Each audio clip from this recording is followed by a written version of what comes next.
So what that means is that's legacy. That's legacy in terms of equity, that's legacy in terms of generational wealth and narrowing that gap. And then we've added workshops around that, legacy building workshops, financial planning workshops to help support folks to really maximize that opportunity. Because traditionally, when you have rapidly increasing property values, traditionally those residents don't have the opportunity to enjoy and leverage that.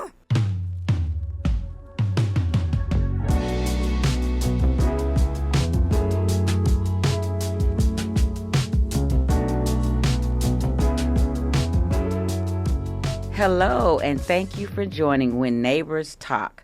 I am your host, Dana Tucker Davis, and here is where community will come together to discuss current events, how they impact us all, and the solutions to the problem. Welcome to the neighborhood. Let's get into it. Today, we are talking about the importance of improving our community for the sake of the citizens and to raise up everyone as we go. Today's main question topic: how does community development improve the social, economic, cultural, and environmental components of our lives? First, I want to introduce our neighbor today, and he is Michael Davis. And Mr. Davis, can you tell our neighbors about yourself? Certainly. First off, thank you for having me today.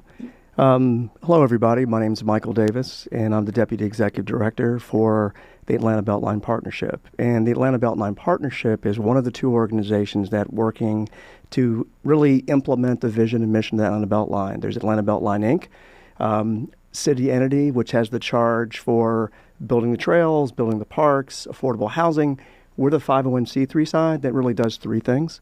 We do philanthropic fundraising to help fund and build the parks and the trails. We do all kinds of the largest free fitness classes and programming and engagement for health and wellness to get people out and moving. But probably the most important thing we do is empowerment work, where we want to ensure the Beltline residents and renters and homeowners who've built this city can stay, thrive, and have the opportunities to benefit from the Atlanta Beltline. So there's a lot of development that's going on, and the Beltline has been, parts of conversation, and there's more exercise. I see people riding bicycles. They're on their skates, and they have their children out there, and it's so wonderful to see. I've witnessed it. I don't exercise. I'm gonna work on that. I don't exercise, but I visibly can see the changes. And so tell us about a little bit of the successes that you've had in recent years. Sure. Well, first off, I love how you framed that because, repurposing 22 miles of mostly unused freight yards really stitches together the neighborhoods and brings community together. And I think it's important that as we kind of go through the communities and we provide the programming like you alluded to, we have the largest free fitness program. We have walking programs, running and races. We have mindful walks that touch on mental health and things like that. The goal is to have something for everyone. And this project is about equity and inclusion and really for everyone. So it's really about, you mentioned the benefits of community development, bringing people together, connecting people, building a sense of community, building a sense of place and identity and pride. And we also have an amazing arts program where we have the largest outdoor art exhibition, and we have opportunities for artists to come. We have opportunities for small businesses, for commercial affordability to have their businesses under a program called Beltline Marketplace and have the exposure of 2 million visitors every year. So a lot of it's been holistically, what do we do for residents? What do we do for small businesses? What do we do for everyone that lives, thrives on the Beltline, but also bringing Metro Atlanta together? All I heard from what you said was self-care. You have the businesses that are out there. Most small businesses offer something on a connectability level, whether it's the homemade ice cream or whether it's some art that they have, they're selling for you to put in your home, or, the mindful. Now, I don't know about mindful walking. Does that mean I could just sit there and walk in my mind? Or does that mean that I have to actually get out and still put shoes to the pavement? Well, we put shoes to the pavement, but it's about starting in the morning and really from a peaceful, thoughtful way walking. Oh. We also have, my favorite programs are the Walk with the Doc programs, where we're combining having a doctor talk about a very important health topic like sickle cell anemia or hypertension, And you build community because you've got neighbors listening to that talk for 5 or 10 minutes, asking questions, and in a really quiet setting, going on a peaceful walk and a different connection with a doctor. So we've had one for 3 years in Cook Park. Morehouse School of Medicine, one of our partners, has one at Lee Plus White in the West End. So these walking programs, I think, are important to get everyone, no matter your mobility, age, or fitness, out moving. Because we know one thing for sure. In this country, 7 out of 10 of our deaths in this country are due to sedentary lifestyles. So any ways we can get people to move and we can bring in some health awareness and education, how to live better, I think is a strong thing for building a stronger Atlanta. So let me ask you this: how would one sign up, or do you have to be a resident of the city of Atlanta? No. Go to beltline.org /events, and we have an amazing portfolio. If I could add a few more things. So when I mentioned before, we have the largest free fitness program in the city. Every kind of exercise through about more than 15 different parks and recreational centers. We even have, to me, learning how to swim and riding how to bike, I think, are life skills. We have free lessons, so we're teaching young people how to swim. We've got situations. What about old people? Because I can't swim. Well, so. we actually, in the fall, we're bringing those classes on for teaching adults how to swim. Oh, wow. And we're really proud of our partnership with the Department of Parks and Recreation in Atlanta to provide that. We have skating. We have a very broad portfolio beyond yoga, beyond Zumba. We have so many classes. We have to find ways to get out in the city because when we get out together in these parks, we talk about community, we talk about diversity, we can connect and really learn and be together and grow. So it's great to have all these things, but why are they important? Why should someone scrolling the internet think, okay, let me go to beltline.org and go to their events? Why is it so important? I heard you say something about, people dropping dead, but are there other benefits for the overall participation in the activities and walkways, pathways that you have in sponsor? I think at this time I see more and more stories about the importance of mental health, the importance of finding ways to channel our stress and be productive and things of that nature. And then also from a mental health perspective, how am I part of something bigger than myself with community? What I love about the Walk with the Doc, I see the same folks every week because it's appointed time. I see folks come from the park and join us and build new friends and associations. But the main thing is, how do we channel our stress? How do we have those outlets where we can be our best selves? The mindful walk is more of a mental thing. People kind of meditate before and they walk. We've got one on the east side, we've got on the west side. But a lot of it's getting us out of our houses. So with that, I'm going to read a statistic that we have from an article. According to World Bank, today, more than half of the world's population, which is over 4 billion people, live in cities that this shift is set to continue, with urban population expected to more than double by 2025, at which point nearly 7 in 10 people will live in cities, urban places.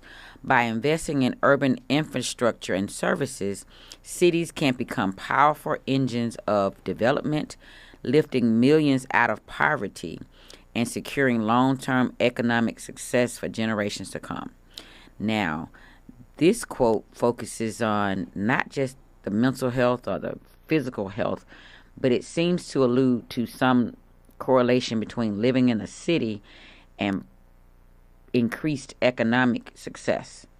And so can you tell me how urban development and bringing people into the city can enhance the social benefits, economic benefits of the residents? Sure.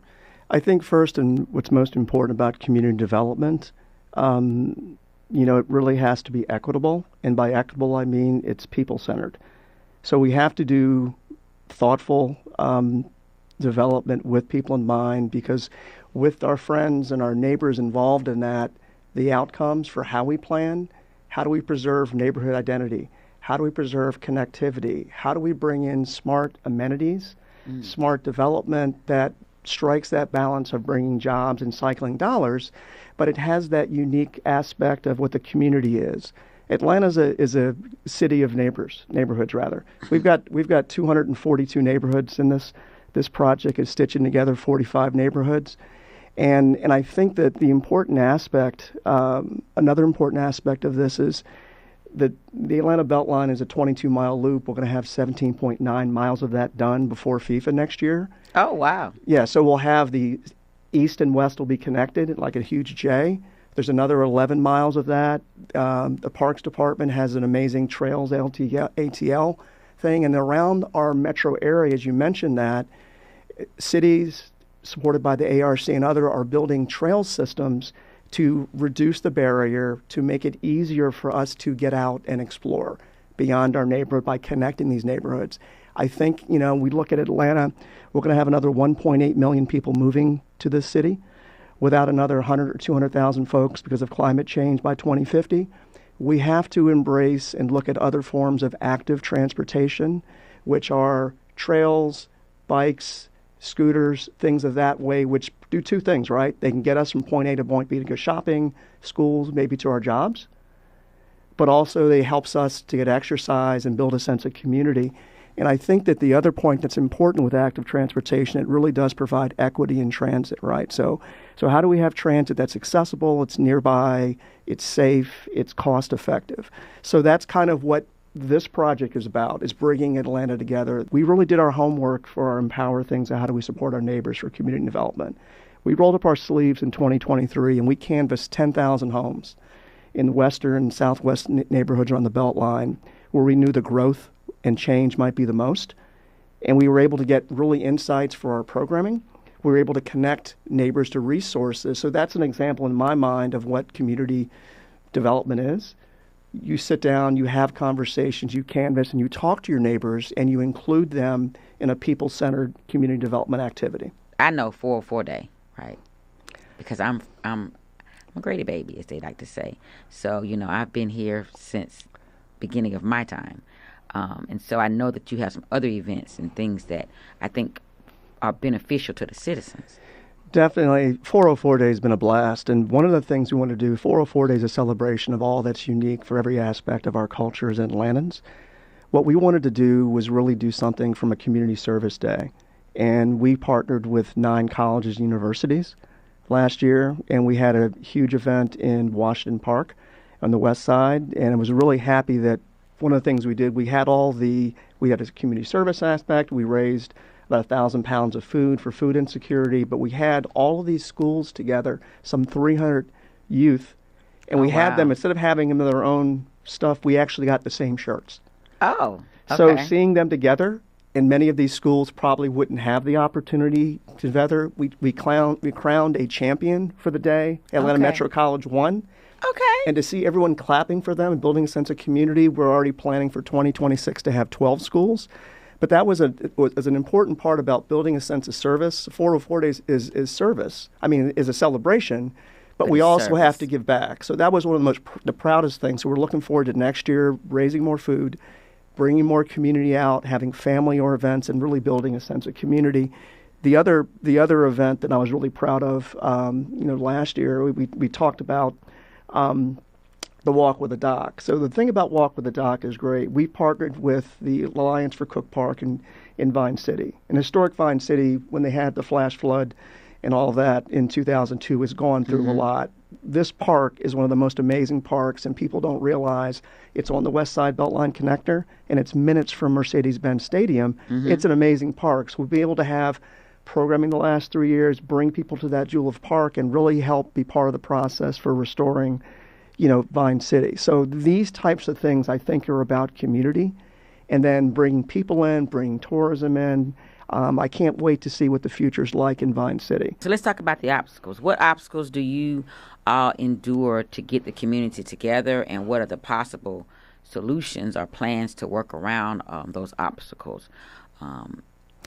I think one of the challenges, obstacles that we've had really, a number of these neighborhoods, besides being historically underinvested, have had things not happen as promised. And we're in an environment now where in many of these neighborhoods, there's folks coming in trying to buy their homes and things like that. So there's distrust. One of the things I was glad that we did, in addition to our normal community engagement, was the canvassing. Because the canvassing got us out into the neighbors one-on-one, and it really allowed us to share with them some of the opportunities we have. So we have one of the largest anti-displacement programs for property homeowners in the city of Atlanta. And I'm proud to say we've grown it by 500% since COVID. And this is the one program I wake up every morning trying to figure out, how do we actually get more folks to trust and believe that we have a program where it's not age-based. It's location-based for legacy. We want to be sure the legacy folks that help build this city, that live before the Beltline, have an opportunity. The income level is higher than most affordable. How do they have trust and faith to apply? Let me give you an example. So what the program does is, if you applied, Ms. Davis, today, we would say, this is great. We're going to pay your property tax increases going. Well, that's where I was about to go. Going forward through 2030, and then you're going to go back to your tax base for 2019. Okay. You do not have to pay it back, and it's tax-free. So it's a grant.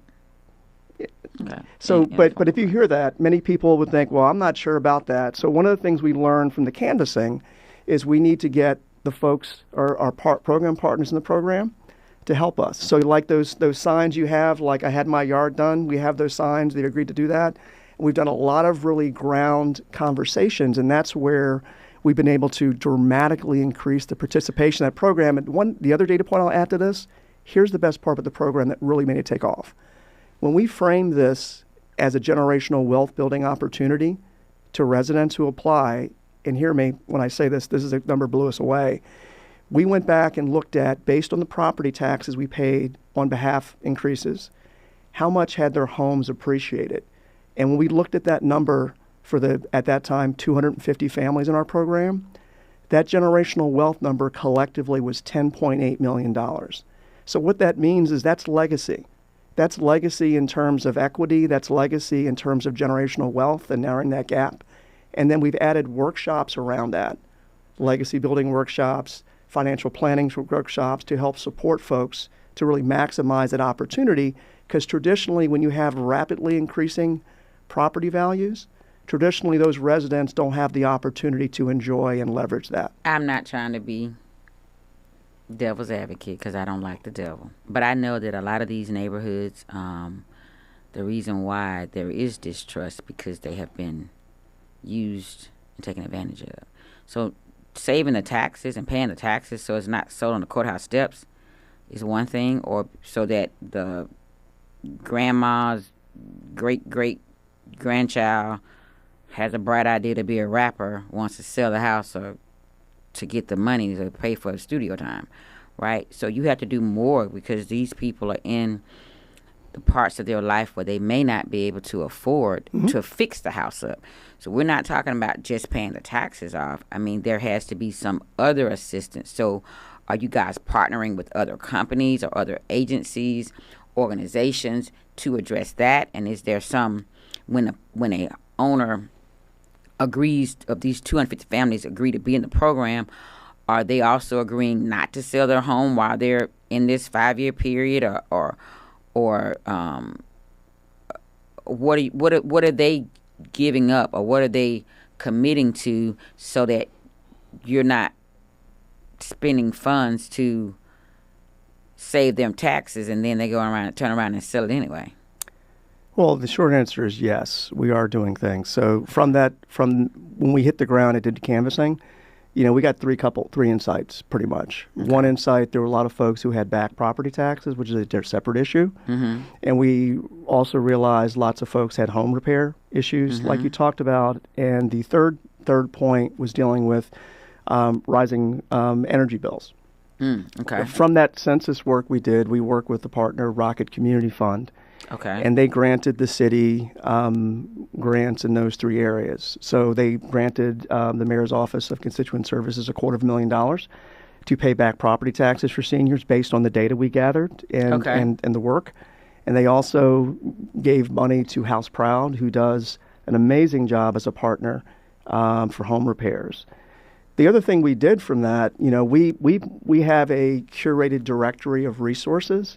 We left on those clear door handles all those resources because we know that, Atlanta, we've got folks who are not online, who are seniors. Exactly. We've got folks who can't spell QR code and don't know what a QR code is. Don't know what a QR code is. And it's really hard on the internet. So, we provided those resources, and that's informed the kind of programming we did. So just in August, we partnered with probate court, clerk court, Yay. legal court, and we had Make a Will Month, made wills with lawyers, because the bigger challenge we have is you may be in that home, but we know the percentages of folks who do not have wills and you die intestate, so you can be in the home, but you can't tap into that. So we've informed our programming like Legacy Month we did, and we'll do it again. We partnered with the mayor's office, and we partnered with other partners, but we're adding things. You mentioned, don't sell the house, but you need to have education in a workshop which talks about generational wealth that plainly says, don't sell grandmom's house or land, but here's why. So we're working on putting that. We're working on having ways to help people navigate having a tangled title so they can unlock that. So one thing I will say, you mentioned about growth and things like that. One of the things we're working on right now, we just got a grant, at the end of the day, we need tax policy reform for property taxes, because if your house is appraised by 100%, accordingly, your house will go up. So we're actively working now on that to be a key driver, connector, and convener for advocate, because that is the ultimate thing. The other thing I want to say, I want to shout out, because all of the money we've raised to pay these property tax increases is through the philanthropic community. And I want to thank them, because people often think this is city money. Yes. We've worked out and raised this. So these are philanthropic partners that appreciate that. I expect we can still grow this program as much. So I want to thank them and new partners that will be helping us fund this, because this is about keeping Atlantans in place. The average age in our program is about 62. Okay. In our program, the average person has lived there 22 years. So these are Atlantans. Mm-hmm. And these are folks that have seen the city grow and change and been in these homes since before, many of them obviously before year 2000. Well, that's great. And it sounds like you have plans in place and that you're implementing them to address the obstacles. Tell everyone how they can reach you and how they can contact you for more information or to provide assistance. Thank you for the opportunity again. I'm so excited about a chance to get our word out. You mentioned partners. Their last word in our name is partnership. This is how we can amplify our impact. So a couple ways to reach us. You go to beltline.org. And then really I mentioned the Legacy Resident Retention Program. That phone number, if people want to call and ask about displacement, is area code 404 418 4879. And then also I'll go ahead and give my email address if anyone wants to contact me directly, because I'm always looking for ideas for how to partner, ways for programming, and ways to support. My email address is Michael, Michael, @atlblp.org. Thank you so much. Again, thank you for coming out and sharing all of the things that Atlanta Beltline Partnership is doing in our city. We're so very happy, and I am going to go on your website and try to sign up for a class to get my little self together. And to our neighbors, we want to thank you for joining us, and we hope that you will come back next time so we can continue our conversation. Thank you for visiting us and engaging in this discussion. Until next time, I am your host, Dana Tucker Davis. When neighbors talk, locals listen. Thank you.